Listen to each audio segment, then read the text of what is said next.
హల్లెలూయా. చాలా సంతోషం. సౌండ్ తక్కువ ఉంది. ఎండలు పెరుగుతున్నాయి కదా. సో ఎండలు పెరుగుతూ ఉంటే నేచురల్గా మనం కూడా ఎండలు పెరిగే కొద్ది మన లోపల వేడి కూడా పెరుగుతూ ఉంటుంది. ఉష్ణోగ్రత ఎక్కువ అవుతున్న కొద్ది అందులో మనం ఎక్కువ మంది కూర్చున్నప్పుడు ఏమవుతుందంటే ఈ ఫ్యాన్లు మనం సరిపోవు. ఏసీ పెట్టాలి, ఏసీ సరిపోదు కూడా. అంతేత ఏది ఏమైనప్పటికీ దేవుడే మనకు సహాయం చేసేవాడు, మంచివాడు, నమ్మదగిన వాడు. ఆయన కొరకు మనం ఏం చేస్తున్నాం? మన కొరకు ఆయన ఏం చేశాడంటే సిలువలో ప్రాణం పెట్టాడు. ప్రతిసారి మనం చెప్పుకుంటా ఉన్నాం కదా. మరి మనం ఏం చేస్తున్నాం? యేసు ప్రభు కోసం, యేసయ్య కోసం మంచి విశ్వాసంగా మనందరం కూడా కొనసాగాలి. యేసు ప్రభు త్వరగా వచ్చేస్తున్నాడు. ఎప్పుడు వస్తున్నాడో మనకు తెలియలే. నేను ఆయన ఏం చెప్పాడు? ఇదిగో నేను త్వరగా వచ్చుతున్నాను మాత్రమే చెప్పాడు. ఐఎమ్ కమింగ్ సూన్ అన్నాడు. ఆ సూన్ ఎప్పుడు మనకు తెలియట్లా. అంటే ఆ రాకడ సమయం మనకి తెలియట్లేదు. కానీ మనం రాకడ సందేశాలు నేర్చుకుంటా ఉన్నాం. యేసు ప్రభు త్వరగా వచ్చేస్తున్నాడు. వచ్చినప్పుడు ఏం జరుగుతుంది? ఈ రోజు మనం నేర్చుకునే సందేశం ఏంటంటే యేసు ప్రభు రెండవ మారు రాబోతున్నాడు కనుక ఆయన వచ్చినప్పుడు ఏం జరుగుతుంది? యేసు ప్రభు వస్తున్నాడు మనందరం కూడా చెప్పుకుంటా ఉన్నాం. సో రెండవసారి వచ్చినప్పుడు ఏం చేస్తాడు? మొదటిసారి వచ్చినప్పుడు గొర్రె పిల్ల వలె మౌనముగా మనందరి కొరకు బలియాగమయ్యా. ఎవరేమన్నా కూడా మారు మాట్లాడకుండా తల ఉంచుకొని సిద్ధపడ్డాడు. మన కోసం ప్రాణం పెట్టాడు. అది మొదటి రాకడ. ఇప్పుడు రెండవసారి యేసు ప్రభు రాబోతా ఉన్నాడు. దాన్ని రెండవ రాకడ అన్నాం. యేసు ప్రభు రెండవ రాకడ, second advent of Jesus Christ. అంటే యేసు ప్రభు రెండవసారి వచ్చినప్పుడు మొదటిసారి లాగా ఏదో చిన్నగా లేకపోతే మామూలుగా ఇలా మౌనం ఉండే టైం కాదు. ఈసారి యూదా గోత్రపు వదన సింహంలా రాబోతా ఉన్నాడు. సింహం అంటే మామూలు ఉండదు కదా. సో సింహం గర్జన చేస్తూ వస్తుంది. అలాగే యేసయ్య రాబోతా ఉన్నాడు. వచ్చినప్పుడు ఏం చేస్తాడు? రకరకాల సందేశాలు ఉన్నాయి. దానిని ప్రకటన ఆధారం చేసుకొని మనం నేర్చుకుంటా ఉన్నాం. సో ఈ రోజు సాధారణంగా మనం ఎందుకంటే ఆయన నేర్చుకోవాలంటే యేసయ్య వచ్చేస్తున్నాడు. వస్తున్నాడు కాబట్టి మనం అందరూ సిద్ధపడి ఉండాలి. సిద్ధపాటు లేకపోతే మన రాజ్యానికి వెళ్ళడం కష్టం. నిత్య రాజ్యం, అది శాశ్వత రాజ్యం. ఆ రాజ్యాన్ని మనం చేరుకోవాలంటే ఈ సందేశాలను తప్పకుండా వినవలసిన వారు. సరే, ఈ సమయంలో వాక్య భాగాన్ని కూడా మనం చదువుకుందాం. మొట్టమొదటిగా మొదటి తెస్సలోనికీయులకు రాసిన పత్రిక 4వ అధ్యాయము 11 నుంచి 18 వచనాలను చదువుకుందాం. అపోస్తలుడైన పౌలు తెస్సలోనిక సంఘానికి రాసిన మొదటి పత్రిక 4వ అధ్యాయము 11 నుంచి 18 వచనాల్లో ప్రత్యేకంగా యేసు ప్రభు రెండవ రాకడకు చాలా సందేశం ఉంది. ఇక్కడ మనం స్టార్ట్ చేద్దాం. సహోదరులారా, నిరీక్షణ లేని ఇతరుల వలె మీరు దుఃఖపడకుండా నిమిత్తము నిద్రించిన వారిని గురించి మీకు తెలియకుండా మాకు ఇష్టం లేదు. యేసు మృతి పొంది తిరిగి లేచినని మనము నమ్మిన యెడల అదే ప్రకారము యేసునందు నిద్రించిన వారిని దేవుడు ఆయనతో కూడా వెంటబెట్టుకుని వచ్చును. మేము ప్రభు మాటను బట్టి మీతో చెప్పినదేమనగా, ప్రభువు రాకడ వరకు సజీవులపై నిలిచి ఉండి మనము నిద్రించిన వారి కంటే ముందుగా ఆయన సన్నిధి చేరము. ఆర్భాటముతోనూ ప్రధాన దూత శబ్దముతోనూ దేవుని బూరతోనూ పరలోకము నుండి ప్రభు దిగి వచ్చును. క్రీస్తునందు నుండి మృతులైన వారు మొదట లేతురు. ఆ మీదట సజీవులమై నిలిచి ఉండి మనము వారితో కూడా ఏకముగా ప్రభువుని ఎదుర్కొంటకు ఆకాశ మండలములకు మేఘముల మీద కొనుక్కోబడుదుము. కాగా మనము సదాకాలము ప్రభువుతో కూడా ఉందుము. కాబట్టి మీరు ఈ మాటల చేత ఒకరినొకడు ఆదరించుకోండి. మనందరం కూడా ఒకరినొకరు పోట్లాడుకోండి అంటే అక్కడ ఏముంది? ఆదరించుకోవాలట. మొదటి శతాబ్దంలోనే పత్తాగ్రస్తుడైన పౌలు తెస్సలోనికలో ఉన్న సంఘానికి రాస్తూ ప్రభువు వచ్చేస్తున్నాడు అని చెప్పాడు. ఏమంటే పాస్టర్ గారు అది చెప్పి 2000 సంవత్సరాలు అయిపోయింది కదా, ఇంకా రాలేదని మనం అనుకుంటాం. కౌంటర్ క్వశ్చన్ వేస్తాం. అంచేత ఆయన మనం నేర్చుకోవాల్సిన పాట ఎప్పుడు వస్తారో చెప్పాలా. అది ఏ రాకడా అంటే యేసయ్య రెండో రాకడ గురించి మాట్లాడతాం. మనుషుల రాకడ గురించి కాదు. మనం ఎప్పుడు వస్తాం, మనం ఒక డేట్ చెప్పవచ్చు, దానికి మేము ఇంటికి వస్తామని. కానీ యేసు ప్రభు వారి సమయం చెప్పాలి. ఏ రోజు వస్తారో, ఎప్పుడు వస్తారో, ఏ సంవత్సరం వస్తారో చెప్పాలి. కానీ ఆయన ఏ రోజైనా రావచ్చు కాబట్టి ఆయన వచ్చినప్పుడు ఏం జరుగుతుంది చాలా స్పష్టంగా పౌరుగా తెలియజేస్తా ఉన్నారు. యేసు ప్రభు వారు రెండవ మారు వచ్చినప్పుడు ఎవరైతే మరణించారో వారందరూ కూడా, అంటే అప్పటికే ప్రభువు నందు ఉండి మరణించిన వారందరూ కూడా లేస్తారు. అలా సజీవులుగా ఎవరైతే ఇంకా ఉంటారో, అంటే చనిపోకుండా ఎవరైతే రాకడ వరకు ఉంటారో వారు కూడా ఎత్తపడతారు. అంటే వాళ్ళేమో శరీరాలు అలాగే హృదయాలు మనం ఉన్నాం అనుకోండి, ఇలాగే ఎత్తపడతాం, చచ్చిపోలేదు కాబట్టి. ఇది మనకు అర్థం కాదు. మనం ఎట్ట ఎగురుతాం పైకి, ప్రయత్నం చేస్తే జంప్ చేసినా ఎగలేకపోతాం మనం కదా. పక్షులు చూడండి ఎలా ఎగురుతాయో. పక్షులు 2 రెక్కలు ఉంటాయి, చక్కగా ఎగురుతున్నాయి. అటు చూస్తే ఎంత హ్యాపీగా ఉంటుందో. మరి మనం ఎగరగలమా? మన శరీరం అందుకు సహకరించదు. కానీ యేసయ్య రెండోసారి వచ్చినప్పుడు మాత్రం మన శరీరాలు మార్చబడతాయి. అప్పుడు ఆటోమేటిక్గా మనం కూడా చక్కగా బర్డ్స్ ఎగిరినట్టుగా, అంటే పక్షులు ఎగిరినట్టుగా మనం కూడా ఎగిరిపోవాలి. కానీ అప్పటికే మరణించినటువంటి వారు ఎవరైతే ఉన్నారో వారందరూ, అందుకే మొట్టమొదటి మనం చూస్తే ఇక్కడ క్రీస్తు ప్రభు వారు మృతులను లేపును అంటే మరణించిన వారందరూ కూడా లేపుతారు. ఇది ఆశ్చర్యకరమైన సంగతి కాదు. రాబోతున్న రోజులలో ప్రభు వారు చేయబోతున్నట్టు ప్రత్యేక కార్యం ఈ లోక మనుషులకు అర్థం కాని విషయం అది. అలా ఎలా లేస్తారండి? సమాధంలో మనుషులు లేస్తారా? మన సమాధంలోకి వెళ్ళమంటేనే చాలా మంది భయపడతారు. అమ్మ వద్దండి అని, కొంతమంది దెయ్యాలు ఉంటాయని, భూతాలు ఉంటాయని, ఇలా రకరకాలుగా భయపడుతూ ఉంటారు. కానీ ప్రభువు నమ్మిన మనకి అలాంటి భయాలు లేవు. ఎందుకంటే దయ్యాలు భూతాలు కూడా మనల్ని ఏమీ చేయలేవు. వాటన్నిటి మీద అధిపతి, వాటిని అమర్చగల, వాటి మీద సామర్థ్యం కలిగిన దేవుడు మనం సేవిస్తున్నాము. అంటే దేవునికి మహిమ కలుగును గాక. మనం సేవిస్తున్న దేవుడు సామాన్యుడు కాదు, సమస్తమైన వాటి మీద అధికారం కలిగిన వాడు. అందుకని రాజులకు రాజు, ప్రభువులకు ప్రభు. Is king of kings and lord of lords. మన జీవితంలో మనం చాలాసార్లు ప్రభువు రక్షకుడు అనుకున్నాం, ఆయన ప్రభువుగా అనుకున్నాము. కానీ కొన్నిసార్లు ఆయన మాటకి మనము లోపడలేదు. ఆయన చెప్పిన వాక్కు మనము ఇదేది కనపడుతున్నాం. కానీ ఇక్కడ పౌలు గారు మళ్ళా తెలియజేస్తున్నాడు, యేసు ప్రభు రెండో మాట వచ్చిన మొట్టమొదటిగా మృతులైన వారు లేపుతాడండి. చనిపోయిన వారందరినీ కూడా లేపుతారండి. అమ్మ బాబోయ్, నిజమేనా? వాక్యం సెలవిస్తుంది చాలా స్పష్టంగా. నేను ఎదురు చూస్తున్నావు ఎందుకు చచ్చిపోవడానికి? కాదు, ప్రభుత్వ నిత్యము జీవించి ఉంటాను. ఈ లోకంలో మనుషులందరూ కూడా ఎన్నో ఆశలు కలిగి ఉన్నారు. మనం అందరం ఆశలు కలిగి ఉన్నాం. మన ఆశలన్నీ తీరుతున్నాయా? కొన్ని తీరతాయి, కొన్ని తీరవు. కానీ ప్రభువునందు విశ్వాసం ఉన్నట్లయితే మనం సత్యము తెలుసుకున్నాం. ఏమిటా సత్యము?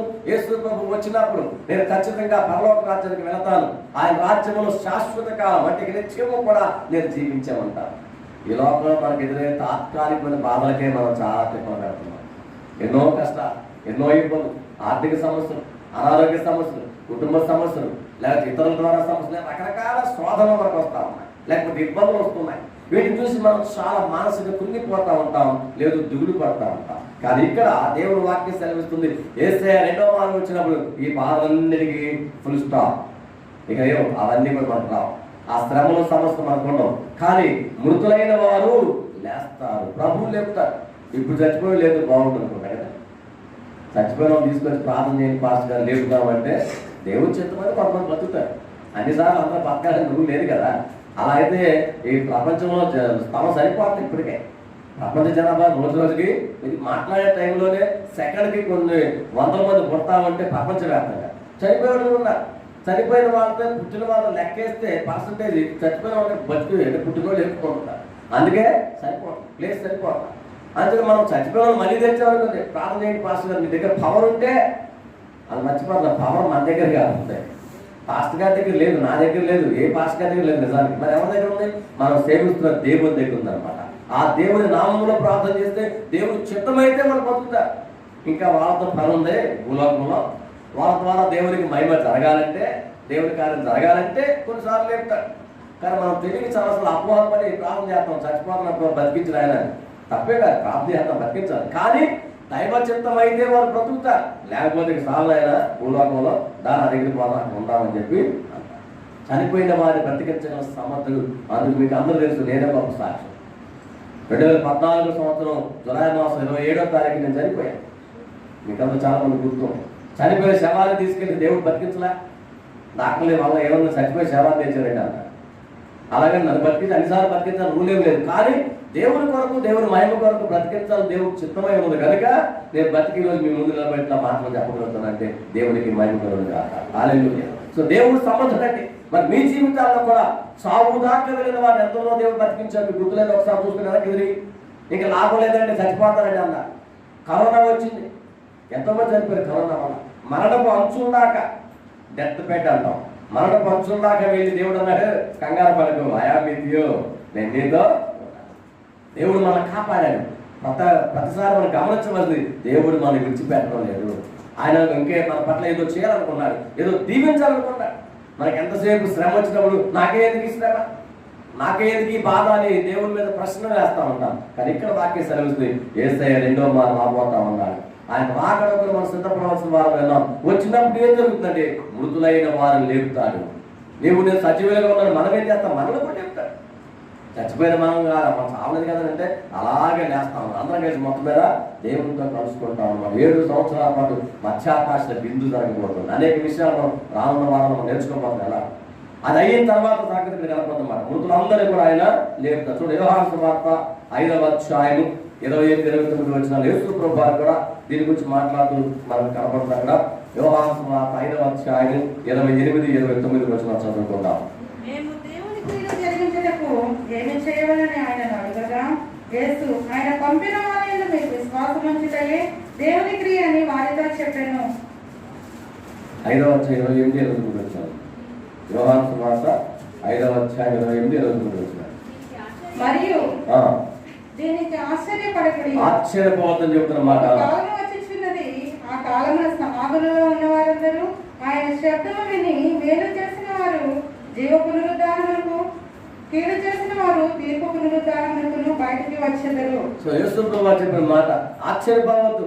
ఒక రోజు వస్తాం, 2 రకాల ప్రజల గురించి మాట్లాడతాడు అక్కడ. జీవ పునరుద్ధానము, తీర్పు పునరుద్ధానం. అమ్మ బాబోయ్, జీవం అంటే మనకు నచ్చింది కదా, లైఫ్ ఎప్పుడు ఉండేది. అంటే ఏది కావాలి మనకి అంటే ఒక మాటలో చెప్పాలి. యేసు ప్రభువు ఏం చెప్తున్నాడంటే ఆయన అందరూ లేపుతాడు, మృతులైన వారందరూ లేస్తారు. ఎందుకు లేస్తారా అంటే రెండవది మనం నేర్చుకున్నది, తీర్పు జరుగుతుంది. తీర్పు, జడ్జిమెంట్ అన్నాం. ఏదన్నా తప్పు చేసిన వారిని జైల్లో పెట్టిన తర్వాత కోర్టు తీసుకెళ్తారు. అక్కడ న్యాయాధిపతి జడ్జి తీర్పు తీరుస్తారు. వారు చేసిన నేరాన్ని గురించి వకీలు అంటే న్యాయవాది, ఇదిగో పలానా చేశారని వాది ప్రతివాదులు ఉంటారు. వారందరూ చెప్పిన దాని ప్రకారం జడ్జిమెంట్ అక్కడికి అంటే ఆ న్యాయాధిపతి తీర్పునిస్తారు. పనిష్మెంటా లేదా వదిలిపెట్టమా. ఇక్కడ మనకు కనపడుతుంది యేసు ప్రభువు 2వ మారు వచ్చిన మృతులందరినీ లేపుతాడు ఆయన. అంతవరకు బాగానే ఉంది. ఏం జరుగుతున్నాయంటే తీర్పు జరుగుతుంది. ఆ తీర్పులో జీవం కావాలా, మరణం కావాలా, అది ఫైనల్ అనమాట. ఇక మళ్ళీ జరిగే పని కాదు. అక్కడ ప్రభు తప్పకుండా మన పక్షాన చేయాలనుకున్నంత చేయడానికి ఇక్కడ నేనేమేం చేయాలి, అక్కడ చనిపోయిన తర్వాత మనం ఏం చేయలేం. మనం చనిపోయిన తర్వాత వాళ్ళని జ్ఞాపకం చేసుకొని రకరకాల మంచి పనులు చేస్తూ ఉంటాం.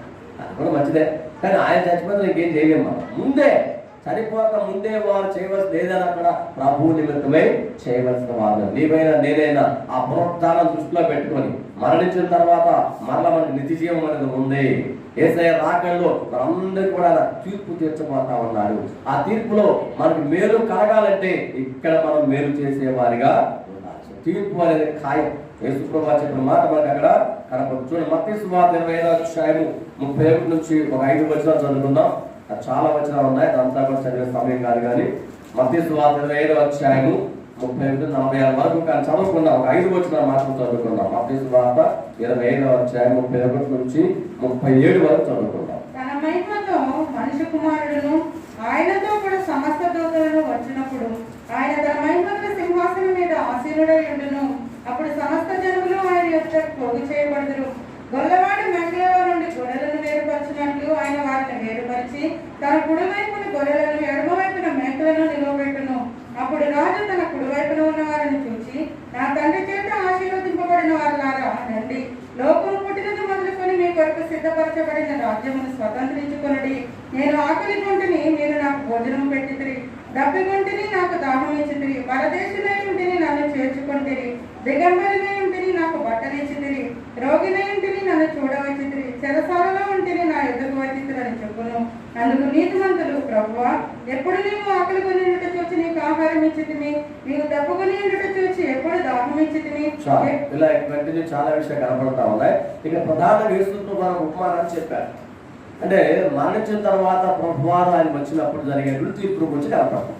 ఆ తీర్పు ఏమిటి అంటే యేసు ప్రభువు రావడం గురించి నేర్చుకున్నాం.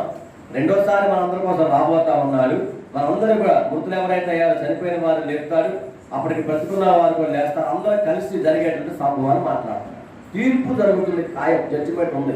ఆ తీర్పు ఎలాంటి తీర్పు అంటే ఎవరికి ఏం చేస్తాడు, అవిధేయత వారికి ఏం చేస్తాడు అంటే ప్రభువుకు విధేయత కాని వారికి ఏం చేస్తాడు, విశ్వాసులై నమ్మకంగా ఉన్న వారికి ఏం చేస్తాడు, రెండింటిని పోలుస్తున్నాడు. ఆ ఉపమానం నేర్చుకోమని ఇక్కడ చెప్పాడు.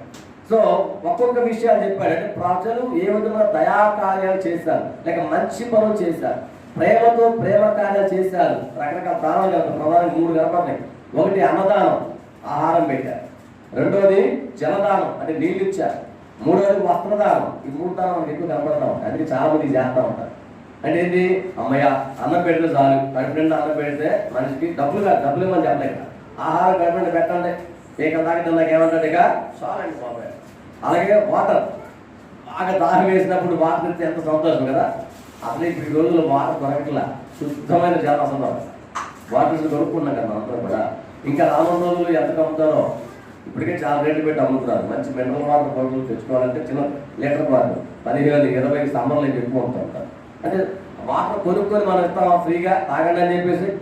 ఆ ప్రయాణంలో ఉన్నప్పుడు మనకు అర్థమవుతుంది, మనం నీళ్ళు తీసుకెళ్ళాలి, బాగా తాగేస్తుంది, ఎక్కడ ఆగండి రైల్లో వస్తుంది. రైలు అంటే తను మనకి వాళ్ళు వస్తారు మాట్లాడే వాళ్ళు, కానీ బస్సులో వెళ్తున్నాం అనుకోండి మధ్యలో ఎక్కడ ఆపట్లా, ప్రాణం పోయే స్థితి వచ్చింది. పక్కన ఎవరో పక్కన తీసి పర్లో తాగండి అంటే అప్ప ఇది నిజంగా ఎంత మంచి వాళ్ళం. వాళ్ళు తాగే వాళ్ళు మనకి ఇచ్చారు కాబట్టి అప్పుడు ఏం చేసినట్టు జలదానం చేసినట్టే. ఆ జలం కూడా దానం అనమాట, ఇది కూడా దానమేనా అనుకోవచ్చు. ప్రాణం పోయే సమయం అది.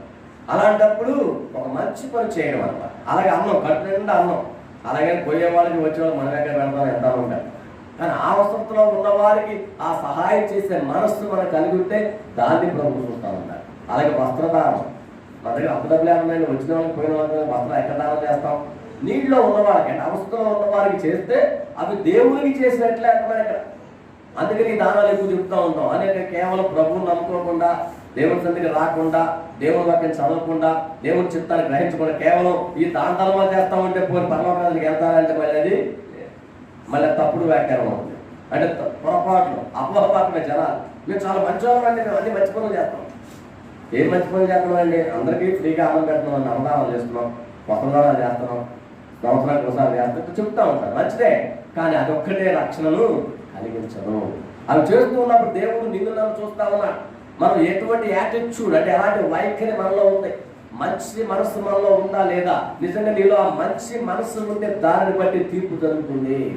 ఆ పక్కన కాబట్టి దుష్టులు మీరు ఏం చేయాలి, మీరు శపించబడిన వారు అన్నాడు. అందుకే 47 వచ్చిందో శపింపబడిన వారులారా. ఎందుకు శాపమాకే? మనస్సు వారిలో కలగట్ల, సహాయం చేసే గుణం వారు లేదు. దేవుని వాక్యాన్ని శ్రద్ధగా విని దాని ప్రకారం నడుచుకునేటువంటి అవగాహన మనస్సులో లేదనమాట. మన మనస్సులో ఎలా ఉండాలి? మార్పు చెందుతూ ఉండాలి. ఎలాగో యేసయ్య వచ్చేస్తున్నాడు. మనం ఏం చేస్తాం? ఈ లోకంలో దేవుని కొరకు మంచి మనుషులుగా ఉంటాం, మనకి చేతన సహాయం చేస్తాం, ఎంత చేయగలం అంటాం. మనిషి స్థామతికి మించి చేయమట్లా, మన స్థాయికి మించి చేయకూడదు. మన గొప్పల కోసం చేస్తారు, తర్వాత అప్పులు పోతారు. అది మంచిదంటారా? నో, అజయమనే దేవుడు చెప్పట్లా. కానీ స్థితి ఉన్నప్పుడు, స్తోమత ఉన్నప్పుడు చేయగలిగిన పని చేయకపోతే అది కూడా తప్పే. నీవు నేను చేయవలసిన పనిని మర్చిపోతున్నావు అనుకోండి, అప్పుడు దేవుడు తీర్పు తీరుస్తాడు. ఏం చేశావు నువ్వు? నేనేం చేశానండి అసలు? నువ్వెప్పుడు ఆకలి కొన్నావా? నువ్వెప్పుడు అడిగావు మమ్మల్ని అని అడిగితే, నా తరపున వచ్చిన వారికి నువ్వు ఎప్పుడన్నా సహాయం చేసావా? అడిగిన వారికి ఏమన్నా కాదనకుండా పెట్టగలిగావా? నువ్వు చేయగలిగే సమయంలో కూడా చేయలేకపోయావు కదా అని ప్రభు ప్రశ్నిస్తాడు. సో తీర్పు సమయంలో అంతా కూడా జరగబోతోంది. ఆ స్థితి మనకు రాకుండా కోసం మనం దేవుని వాక్యాన్ని పాటించేవారిగా, దానికి అనుకూలమైన జీవితం జీవించేవారిగా ఉండాలి. ప్రజలకు తీర్పు జరగబోతుంది, ప్రజా తీర్పు, గొప్ప తీర్పు. చూడండి, దానియేలు గ్రంథం మనకు అర్థమవుతుంది. దానియేలు గ్రంథం 7వ అధ్యాయం 9-10 వచనాలు చదివినట్లయితే దానియేలు చెప్తున్న మాట అక్కడ రాబోతున్న రారాజు ఎలాంటి చక్కని తీర్పు ఆయన చేయబోతా ఉన్నాడు అక్కడ మనకి దానియేలు ప్రకటన కలిపి మనకి ఈ రాక సందేశాలు ఎక్కువ ఉంటాయని మనం చెప్తున్నాం కదా. దానియేలు 7వ అధ్యాయం 9-10 వచనాలు చదువుకుందాం. మహావృద్ధుడు అక్కడ కూర్చుండెను. ఆయన వస్త్రము హిమము వలె ధవళముగాను, ఆయన తల వెంట్రుకలు శుద్ధమైన గొర్రెపచ్చు వలె తెల్లగాను ఉండెను. ఆయన సింహాసనము అగ్నిజ్వాలల వలె మండుచుండెను, దాని చక్రములు అగ్ని వలె ఉండెను. అగ్ని వంటి ప్రవాహము ఆయన యొద్ద నుండి ప్రవహించుచుండెను. వేదేల కొలది ఆయనకు పరిచారకులుండేది, కోట్ల కొలది మనుషులు ఆయన ఎదుట నిలిచిరి. తీర్పు తీర్చుటకే గ్రంథములు తెరవబడెను. అప్పుడే చూచుచుండగా ఆ కొమ్ము పలుకుచున్న మహా గర్వము మాటలు నిమిత్తము వారు ఆ జంతువులను చంపినట్టు కనబడెను. తర్వాత దాని కళేబరములు మండుచున్న అగ్నిలో వేయబడెను. తీర్పు తీర్చే సమయం అక్కడ కనబడుతుంది. తీర్పు తీర్చే వ్యక్తి యొక్క లక్షణాలు, ఆకారం చూపిస్తున్నాడు. దేవదేవుడు ఎలాంటి చక్కని ఆకారం అక్కడ ఉంటాడో, చక్కని ఉపమానం రూపంలో అక్కడ కనపడదు. అంటే దేవుని యొక్క దర్శన భాగ్యం మనకి కలగలేదు, కానీ దేవుని చూడబోతాం ఆ రోజున. ఆ తీర్పు సమయంలో జరిగే తీర్పుల గురించి మనకు కనపడదు. గొప్ప తీర్పు అనేది ఖచ్చితంగా మన అందరి ఎదుట ఉంది. నీవు చూడగానే అమ్మో తీర్పులో ఏం జడ్జిమెంట్ రాబోతున్నా, నన్ను గురించి ఏం చెప్తాడో ప్రభు.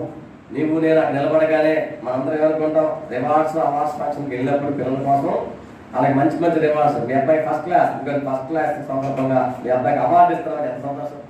సర్టిఫికేట్ తెచ్చి అది పెట్టుకుంటాం, మా అబ్బాయికి వచ్చిందండి ఫస్ట్ గిఫ్ట్ అండి. ఫస్ట్ క్లాస్ వచ్చిందండి, క్లాస్ ఫస్ట్ వచ్చిందండి, దాని స్టేట్ ఫస్ట్ చెప్పుకున్నాం కదా. అది ఎంతో ఫంక్షన్లో ఉన్నప్పుడు వాళ్ళకి ఆనందమే, ఆ పేరెంట్స్ కూడా గర్వకారణం. మరి మనందరం కూడా ఫంక్షన్ కార్యక్రమం ఉంది, తీర్పు ఫంక్షన్. ఆ తీర్పులో ప్రభు చేసే పనులు కూడా అక్కడ కనపడతా ఉన్నాయి. నేను చేసే ప్రతిదానికి నువ్వు మంచి చేస్తే మంచి దీవెన వస్తుంది, తప్పు చేస్తే మనుషులు మనం ఎవరు చూడలే అనుకోవచ్చు, కానీ నువ్వు నేను అనుకున్నావు నన్ను ఎవరు చూడలా, కానీ దేవుడు చూస్తున్నాడు. నీకు దీవెన ఇవ్వాలా వద్దానది మనుషులుగా అది ఇచ్చేది దేవుడే ఇస్తాడు. ఈ లోకంలో జరిగే దీవులు కాదు, శాశ్వత కాలం ఇక ఎప్పుడు కూడా తరగిపోయిన దీవులను ప్రభు మనకి ఇవ్వబోతా ఉన్నాడు. ఈ లోకంలో మనం అన్ని కూడా ప్రయత్నాలు చేస్తున్నాం, ఏదో సాధించాలి, సంపాదించాలి, ప్రయాసపడాలి, కష్టపడాలి, గొప్పవాళ్ళం కావాలని. కానీ కొంత సక్సెస్ సాధిస్తున్నాం, కొన్నిసార్లు మనం ఫెయిల్ అయినప్పుడు బాధపడతాం. అంత స్థాయికి మనం వెళ్ళకపోయాం, అంత స్థితి మనం తెచ్చుకోలేకపోయాం. కానీ ప్రభువు కార్యాలు చూసినప్పుడు ప్రభు మనందరికీ కూడా చేయబోతా ఉన్నాం. చూడండి, మత్తయి సువార్త 13:47 చదివితే అక్కడ శిక్షణ గురించి మాట్లాడుతుంది. దేవుడు ఎలా శిక్షిస్తాడో మనకు అక్కడ కనపడుతుంది. మత్తయి సువార్త 13:41 13:41. మనుష్య కుమారుడు తన దూతలను పంపును, వారు ఆయన రాజ్యంలో నుండి ఆటంకములకు సకలమైన వాటిని దుర్నీతి పనులను సమకూర్చి అగ్నిగుండంలో పడవేయుదురు. అమ్మ బాబోయ్, మంచి మాట చెప్పారు కదా. అగ్నిగుండం మంచిదండి. దుర్నీతి పనులు అందరూ కూడా ఏ విధమైన శిక్ష అంట? అగ్నిగుండం. ఆ మాట పైగా అగ్ని ఆడదో పురుగు సావు. ఇక అక్కడి నుంచి బయటపడే మార్గం లేదనమాట. ఈ లోకంలో మనకు అన్ని బాగానే ఉన్నాయి అనుకుంటాం, కానీ రాబోతున్న రారాజు తీర్పు తీర్చేటప్పుడు నీకు నాకు ఏం చేయాలనుకున్నావు నీవు నేను అని మనం ఇప్పుడే ఆలోచించుకోవాలి. అక్కడికి వెళ్ళిన తర్వాత సార్ మళ్ళీ కాస్త సమయం ఏంటంటే మళ్ళీ మంచి చేసి వస్తానంటే నో టైం, నో ఛాన్స్, ఇంకో అవకాశం మనకి. కాబట్టి ఇక్కడ ఉండగానే మనం ఏం చేసినా కూడా దాని ప్రతిఫలం అక్కడ. జీవగ్రంథాలు ఇంత చదువుకున్నాం కదా, జీవగ్రంథాలు ఓపెన్ అవుతాయి, అందులో రాయబడి ఉంటుంది మొత్తం అకౌంట్ లాగా. ఇప్పుడు అకౌంటెంట్లు ఉంటారు, అకౌంటెంట్ ఏం చేస్తారు? వచ్చిన ఆదాయం ఖర్చులు అన్నీ రాస్తారు, దాని అకౌంటెంట్ అన్న అకౌంట్ బుక్స్ ఉంటాయి. మనం చదవడం మనకు అర్థం కాదు కానీ మనం తెలుపుతున్నాం. అలాగే మనం చేసిన మంచి పనులు, చెడు పనులు అన్నీ చూస్తున్నాడు దేవుడు అక్కడ. ఏమిటి మంచి పనులు? దేవుడి సంఘానికి నమ్మకంగా వస్తున్నామా? ఆదివారం రావాలి, శుక్రవారం రావాలి. అమ్మ బాబాయ్ శుక్రవారం రావట్లేదుగా, భయం వేస్తుంది. అందుకని కొంతమంది గొప్ప దేవుడు ఆదివారం వచ్చేవాళ్ళు, శుక్రవారం వచ్చేవాళ్ళు నిజమైన భక్తులు అని. ఆదివారం సహజంగా వారంలో రోజుగా తప్పకుండా వస్తాం. శుక్రవారం అంటే అప్ప ఏం పోయింది అనకపోతే ఎవరేమంటారు అంటే మనం పాస్టర్ గారికి వస్తున్నామని ఫీల్ అవుతున్నాం. మనము దేవుడితో సమయం గడపాలి, మన అవసరం ప్రార్థన చేసుకోవాలి, ప్రజల కొరకు ప్రార్థన చేస్తున్నాం. అది దేవుడు మనం చూస్తున్నాం. మంచి పని ఏమిటి? నువ్వు ఇతరుల కోసం ప్రార్థన చేస్తున్నావు. మనం సంఘానికి వచ్చి శుక్రవారం ప్రార్థన చేస్తే దేవుడు మనల్ని చూస్తూ ఉన్నాడు. అప్పుడు యథార్థమైన భక్తి మనలో కనపడతా ఉంది. ఆ విధంగా దేవుడు వాక్యం చెప్పినట్లుగా మనం నడుచుకోవాలి. మనం చాలా సహాయం చేసేవారికి ఉండాలి, దేవుడు వాక్యానుసారం జీవించేవారిగా ఉండాలి. వాటిలో మనం వెనకబడ్డాం అనుకోండి, అక్కడ పనిష్మెంట్, శిక్ష తప్పదని కనపడుతుంది. ఆ శిక్ష తప్పించుకోవాలంటే ఇక్కడే మనం జాగ్రత్త పడాలి. అవకాశం ఉంది ఇక్కడ. ఈ ప్రకటన గ్రంథం అంతా చదువుతుంది, మనం భయపెడతాము, బాబోయ్ ఇన్ని శ్రమలు, ఇన్ని శోధనలు, ఇన్ని కష్టాలు ఉన్నాయా అవి మనం పడకుండా ఉండాలంటే ఇక్కడ జాగ్రత్తలు ఉన్నాయి. జాగ్రత్త ఎందుకు తీసుకోవాలి తెలుసా? వాటిలో పడిపోకుండా జాగ్రత్తగా మనం ఉండడానికి, మేలు కలగడానికి, లేకపోతే మంచి కలగడానికి ఇక్కడ కనపడతాము. పిల్లలకి ముందే చదువుతాం, ఎగ్జామ్స్ వచ్చింది ఏమని? బాగా చదవండి, శ్రద్ధగా రాయండి, మంచి మార్కులు తెచ్చుకోండి. అవి చెప్పలేదనుకోండి, వాటిని పాటించకపోతే మంచి రిజల్ట్ రాకపోతే మనమే బాధపడతాం. వాళ్ళు చెప్పిన అర్థం కాదు, ఎందుకంటే ఆటకేతనం చదువుకున్న టైం ఎలా ఉంటుంది? మీకే మీరు అన్ని సుఖంగా ఉన్నారు, మీరే పనులు చేస్తున్నారు తప్ప చదువుకుంటారు కదా అనుకుంటారు. కానీ అవకాశం వాళ్ళు కోల్పోతారు, మళ్ళీ ఛాన్స్ రాదు. వాళ్ళు ఒకళ్ళు ఫెయిల్ అయితే ఫెయిల్యూర్ అంటారు కదా, తగ్గినోడు అంటాం, పాస్ అయిన అంటారు కదా. సో మనం అంతకంటే ప్రధానమైన పరీక్షల్లోకి వెళ్ళబోతా ఉన్నాం. ఏమిటంటే జీవిత పరీక్ష ఇది. దేవుడు రెండవ వారం వచ్చినప్పుడు మనుషులందరూ లేవడానికి సిద్ధంగా ఉన్నారు. లేచిన తర్వాత మనందరిలో ఎవరు ఏం చేసే దాని ప్రకారం తీర్పు జరుగుతుంది. ఆ తీర్పులో 2 గ్రూపులు కనపడుతున్నాయి, మంచివారు ఉన్నారు, చెడ్డవారు ఉన్నారు. మంచివారికి ఏమో సమాధానము, న్యాయము, మంచి జరుగుతుంది, అంతా ఆనందంగా జరిగింది, సుఖాత్మం, హ్యాపీనెస్. రెండో పక్కన ఉన్నారే వాళ్ళ తీర్పు దారుణంగా కనపడుతుంది. ఎందుకంటే వాళ్ళు అవిశ్వాసం, అన్యాయంగా ప్రభు కార్యాలను అర్థం చేసుకుని నడుచుకున్నట్టు వారు. ఎందుకంటే విశ్వాసం లేదు. మనం చెబుతున్నాం, మన బంధువులు చెబుతున్నాం, మనకు తెలిసిన వారు చెబుతున్నాం, మన చేస్తులు చెబుతున్నాం, కానీ దీన్ని ఖాతరు తీరు అంటే లెక్క చేయాలి. ఇలాగే చెప్తారులే అని చెప్పి ఇది మతబోధన కొట్టి పారేస్తున్నారు. కానీ ప్రభువు రాబోతా ఉంటారు. ఆయన వచ్చినప్పుడు ఎంతమంది అయితే ఆయన అంగీకరిస్తారో వాళ్ళందరినీ కూడా ఆయన మేలు చేసిన కనపడదు. శిక్ష ఉంది, అలాగే శిక్షించబడకుండా ఉండేవారు ఉన్నారు. నువ్వు శిక్షించబడాలని కోరుకుంటున్నావా? నాకు శిక్ష ఉందండి, నిజమైన సంతోషం కావాలా? ఆ పరలోక రాజ్యం, నిత్యరాజ్యమే నాకు కావాలా? నిత్యరాజ్యం నీకు కావాలంటే దాన్ని మనం తప్పకుండా ఫాలో అవ్వాలి. మత్తయి సువార్త మనం చదివినట్టుగానే అదే 13:43 చదువుకుందాం. అప్పుడు నీతిమంతులు తమ తండ్రి రాజ్యంలో సూర్యుని వలె తేజరిల్లుదురు. ఎంత చక్కని మాట. ఇంత ముందు చదివిన 41 అక్కడేమో శిక్ష కనపడింది. ఇక 43 ఏం కనపడుతుంది? ఎలా ఉంటారంట వాళ్ళు చెప్పండి. సూర్యుడు ఎలా ఉంటాడు? చల్లగా ఉంటాడా? వేడికి కాదు, తేజస్సు. వేడంటే అక్కడ కాదు, తేజస్సు అన్నమాట. బ్రైట్నెస్ అంటాం. సూర్యకాంతి అంటే తేజస్సుకు మాట్లాడతాం కదా. అంతే మనం కూడా బ్రైట్ గా ఉంటామట. బ్రైట్ ఫ్యూచర్ అంటాం. మంచి భవిష్యత్తు ఉందని కదా. సో మనం పరిశుద్ధులైన వారు ప్రభుత్వంలో ఎలా ఉంటారు పరలోకాలు అంటే బ్రైట్ గా ఉంటారు. వాళ్ళు ఎప్పుడు డల్ గా ఉండాలి. పర్లేదు, నీకు ఇక్కడ డల్ గా ఉందేమో, అది డల్గా ఎన్నుకున్నావు, డబ్బులు లేవు, కావాల్సినంత డబ్బులు లేవు, లేదా కావాల్సినంత ఆదాయం లేదు, కావాల్సిన ఆశలు తీర్చట్లా, దేవుడు అని ఇవ్వట్లా. సో డల్ గా ఉన్నావు ఇక్కడ. కానీ అక్కడ బ్రైట్ గా ఉండడానికి దేవుడికి అవకాశం కల్పిస్తాడు. నువ్వు అక్కడ బ్రైట్ గా ఉండాలంటే ఇక్కడ డల్ గా ఉన్న ఫీల్ అవ్వక దేవుడు మనకి మేలు చేయబోతా ఉన్నాడు. నీకు మేలు కావాలా, కీడు కావాలా? అక్కడ మేలు కావాలంటే ఇక్కడ మేలు చేసేవారిగా ఉన్నాం. అక్కడ కీడు కావాలంటే ఇక్కడ కీడు చేసేవాళ్ళకి సింపుల్ చెప్పాలి. అందుకే మనం చెప్పేసుకో, కీడు చేస్తే కీడు పోతాను, మేలు చేస్తే మేలు పోతాను. నువ్వేం చేస్తున్నావు, నేనేం చేస్తున్నావు, సెల్ఫ్ చెక్. నేను మిమ్మల్ని మీరు నన్ను అనుకోలేదు కాదు. ఇక్కడ మన స్వీయ పరిశీలన, మనం పరీక్షించుకొని ప్రభు కోసం నేను జీవించాలా, ప్రభు నా మహిమాత్మే జీవించాలి. ఎవరైనా అనుకున్నా నేను ప్రభుని విడిచిపెట్టి వెనక్కి మాత్రం పోను. నమ్మకంగా దేవుని సేవిస్తాను, ప్రార్థన మానకుండా ప్రార్థనకు వస్తాను. అలాగే వాక్యం శ్రద్ధగా చదువుకుంటాను. మనం చెప్తాను కదా, వాక్యం చదువుకోండి. క్యాలెండర్ వాక్యం రోజు చదువుతాం మనం అందరం కదా. అదేమి దవకాలు దాని విషయంలో క్యాలెండర్ ఉన్నాయి కానీ మనకి రోజు ఒక వాక్యం చదివేస్తాం. అది కాదు, కొంత సమయం దేవుని సన్నిధిలో వాక్యం చదువుకోవాలి, కొన్ని అధ్యాయాలు చదువుకోవాలి. మనం అప్పుడు వెంటనే ఒక కాంపిటీషన్ పెట్టారా, సంవత్సరంలో బైబిల్ పూర్తయిపోవాలి అని. సంవత్సరం అంతలో ఒకసారి చదివేయాలి. అర్థమైందా, అర్థం కాలేదు, చదువుకుంటే భక్తి మనలో. అలాగే కొంతసారి ప్రార్థన చేసుకోవాలి. పాస్టర్ మీ దగ్గర అదే పని, మాకు పర్యాణం ఉంది, టైమే ఉన్నాను, డ్యూటీలు చేసుకునే సమయం, ఉద్యోగాలు చేసేదానికి సమయం లేదు, వ్యాపారం చేయడానికి సమయం లేదు, పొద్దులేదు రాత్రి దాకా చాలా బిజీగా ఉన్నాం. బిజీ ఫర్ నథింగ్ అంటారు మనం. కష్టపడుతున్నాం కానీ ఏమన్నా చివరికే ఏమంటారు, మనసుకి శాంతి లేదు, సమాధానం లేదు, ఏమీ కూడా జరగట్లా, అంత నిరాశే. ఆ స్థితి ఎందుకు మనకి? దేవుడితో నమ్మకంగా ఉన్నప్పుడు దేవుడు నీకు మనశ్శాంతి ఇస్తాడు. మనసులో హృదయంలో కాన్ఫిడెన్స్, దేవుడి మీద భరోసా, దేవుడు నాకు తోడుగా ఉన్నాడు, నాకు కావాల్సిందైనా ఇస్తాడు. నీకు ఎందుకంటే ఏం కావాలి? ఆందోళన చెందే జీవితం మనకు అక్కర్లా. ప్రశాంతంగా ఉండే జీవితాలు దేవుడు ఆ లోకంలో ఇచ్చే జీవితం ఈ లోకంలో మనం రుచి చూస్తాం. ఇక్కడ టేస్ట్ అన్నమాట, అసలు అక్కడ ఇక్కడ ఓన్లీ శాంపిల్స్. ఏమిటా శాంపిల్? నువ్వు ప్రశాంతంగా ఉండగలుగుతున్నావా లేదా, నెమ్మది ఉందా లేదా హృదయంలో? నెమ్మది లేవదంటే దేవుడి సొంతలో మనం సరిగా సమయం గడపట్లేదని అర్థం. ఇంకేలేదు, సమయం గడపండి ఖచ్చితంగా. కొంత సమయమైనా ప్రార్థన చేసుకోండి, కొంత సమయం వాక్యం చదవండి. తప్పకుండా 1 అధ్యాయం 2 అధ్యాయాలు 3 అధ్యాయాలు మీకు సమయాన్ని బట్టి చదువుతా ఉంది. ఎంత ఆనందమో! వరుసగా బైబిల్ చదువుకోండి, దేవుడు తప్పగా మనల్ని దీపిస్తాడు. మనకి ఇంకా దేవుడి మీద నమ్మకం పెరుగుతుంది. మనం ఏ ప్రాబ్లంలో ఉన్నా ఆ ప్రాబ్లంలకు సమస్యకు పరిష్కారం దేవుడే అనే నిశ్చయత నీకు నాకు. ఏమైనా విశ్వాస ముగింపులో నేర్చుకునే పాపం యేసు ప్రభు 2వ మనం చేస్తా ఉన్నాడు.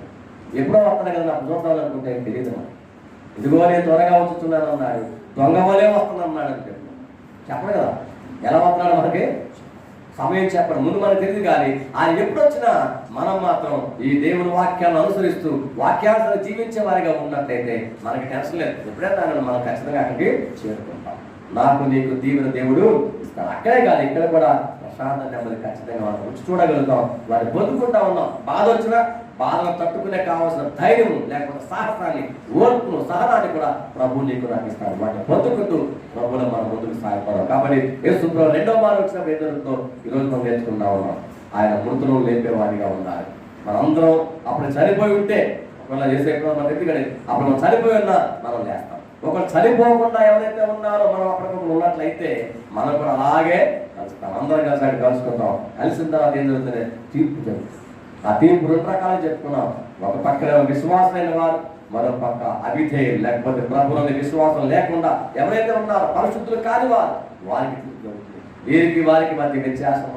ఇది పరిశుద్ధులైన వారు వారితో కలిసే ఛాన్స్ లేదు, వారి వీరితో కలిసే ఛాన్స్. వారికి నిత్య నరకం ఉంది, నిత్య దండనం ఉంది. కానీ మనకైతే నిత్య జీవం ఉంది. నిత్య జీవం అంటే మనకి ఏ దోకాలే. సో నీవు నేను సాధించాలనుకున్నదే అది శాశ్వత జీవం. కాబట్టి దానికోసం ప్రయాసపడదాం. దానికోసం ఇంకా ఏం చేయాలో ప్రభు నేను ఏం చేయమంటున్నాడు అవి చేస్తూ మంచి పనులు చేసే వారిగా ఉన్నారు. ఇక్కడ కనపడుతుంది కదా ఉపమానంలో ఏ సాధ్యమైతే ఆ దానాలు నేను చేయగలిగింది చేద్దాం. ప్రభు వాక్య నిమిత్తమే జీవిద్దాం. ప్రభు రాజ్యములు మనం అందరూ కూడా పాలిపాపించుకోవడానికి ప్రయత్నం చేద్దాం. అందరూ తల్లి ప్రార్థన చేసుకుని మనం ముగించుకుంటాం. ప్రేమలంటే విశ్వాసం ప్రభు రాక సమీపంలో ఉంది. ఈ లోకంలో మనం ఏది కూడా ఎంత సంపాదించాలనుకున్నా, ఎంత సాధించాలనుకున్నా దేవుని కృప లేకపోతే మనం సాధించలేము. దేవుని కృప ద్వారానే మనం ఏదైనా సాధించగలుగుతాం. కాబట్టి దేవుడు ఇచ్చిన వాటిని బట్టి కృతజ్ఞత తెలియజేస్తూ దేవునిలో నమ్మకస్తులమై ఉంటాం. దేవుని కొరకు మనం జీవిద్దాం. హఠాత్తుగా ప్రాణం పోతే మనం ఏం చేయగలం చెప్పండి? అయ్యో కోల్పోయామని బాధపడక్కర్లేదు. కానీ ఇక్కడ మనం దేవుని వాక్యాసంగా జీవించినప్పుడు మనకు నిశ్చయత ఏం టెన్షన్ లేదు. ప్రభు రాజ్యంలో శాశ్వత కాలం మనం జీవిస్తాం. అది నిత్య రాజ్యం. అక్కడ మనకి నరకం వద్దు, పరలోకమే కావాలి. నిత్య శాంతి, నిత్య సమాధానం మనకు కావాలని కోరుకున్నాం. కాబట్టి దుష్టుల వలె కాదు, అవిశ్వాసం వలె కాదు, విశ్వాసం కలిగిన వారిపై మంచి పనులు చేస్తూ మంచి కార్యాలు చేస్తున్నాం. కాలానికి గొప్పతనం మనం వివేకం లేని వారి వల్ల వద్దు, మరలా అహంకారం వల్ల వద్దు. దేవుని వాక్యాన్ని పాటిస్తున్నాం, దేవుని వాక్యంలో జీవిస్తున్నాం, శ్రద్ధగా బైబిల్ చదువుకుందాం, ప్రార్థన చేసుకుందాం, దేవునితో నమ్మకంగా ఉందాం. అన్ని విషయాల్లో మనం ప్రధానంగా వస్తాం. దశమ భాగాలు, కాలకులు, దేవునితో ఇచ్చే విషయంలో ఎక్కడా కూడా మనం ఎలాంటి లోటుపాట్లు లేకుండా యథార్థ భక్తి పనులుగా మనం ఉందాం. అప్పుడు ఆ తీర్పులో దేవుడు మనకు అందరికీ కూడా గొప్ప బహుమానాలు ఇవ్వబోతా ఉన్నాడు. ఆ నిత్యమైన రాజ్యం వరకు మనం చూద్దాం. ఈ లోకం శాశ్వతం కాదండి, నిత్య రాజ్యమే శాశ్వతమైనది. ఆ రాజ్యవాసులుగా మనం ఉండి తేజరిల్లుదాం. సూర్యుని వల్ల ప్రకాశించడానికి మనందరూ కూడా ప్రయత్నం చేద్దాం. మహోన్నతుడా, మా మంచి దేవానికి వందనాలు. నీ లేఖనాల ద్వారా నాతో మాట్లాడడానికి వందనాలండి. నువ్వు నీ వాక్యాన్ని కేవలం వినడం మాత్రమే కాదు, విన్న వాక్యాన్ని అర్థం చేసుకుని దాని ప్రకారం జీవించే వారికి ఉంటా. తీర్పు ఉన్నది, ఆ తీర్పు మేము సిద్ధపడుతున్నాం. కాబట్టి కూడా మేమెంతో జాగ్రత్త పనులని, భక్తి పనులుగా, నీతిమంతులుగా, నీకు పనికొచ్చే పాత్రలుగా మేము తయారు చేయడం ఆశపడుతున్నాం. నీ వాక్యం ఏమి సెలవిస్తుందో ఆ వాక్యాన్ని అనుసరించేవారుగా, వాక్యాన్ని పాటించేవారుగా మేమంతా ఉండడానికి మాకు సహాయం. మందిరానికి రావడం విషయంలో ఎవరు వెనకడుగు వేయకుండా ఆదివారం, శుక్రవారం ప్రత్యేక కార్యక్రమాల సమయం కేటాయించేవారికి మాకు అందరికీ కూడా అవకాశం కలిగింది. ప్రజలు చాలా బిజీగా ఉన్నారు. కానీ ఈ బిజీనెస్ ఒకరోజు అర్థమైపోతుంది కనుక సత్యాన్ని గ్రహించి ఈ సన్నిధిలో కొద్ది సమయం గడిపినా కూడా అది ఎంతో ప్రయోజనకరం. కాబట్టి ఆ రహస్యాన్ని గుర్తించుకుని గమనించేవారుగా మాకు సహాయం. సమస్త విషయం కాదు, వారి ఆశలు కూడా నెరవేర్చి నీకు తగిన సాక్ష్యం రాకూడదు. నీ ప్రణాళికను నడిపించి కృప చూపించి మహిమ, ఘనత, ప్రభావాలు మీరే పొందుకోవాలి. ఈ మనవులన్నీ కూడా సర్వోన్నతుడే చూపిస్తున్నాము. వేడుకొచ్చున్నాము తండ్రి, ఆమేన్. మన తండ్రి దేవుడు ప్రేమ, కుమారుడే చూపిస్తున్నారు. పరిశుద్ధాత్మదేవుల గల సమవాసం ఇప్పుడు మనకును ఈ లోకమున్న సమస్త పరిశుద్ధులు ఇప్పుడు ఎల్లప్పుడు సదాకాలం తోడై నడిపించును గాక. ఆమేన్. God bless you all.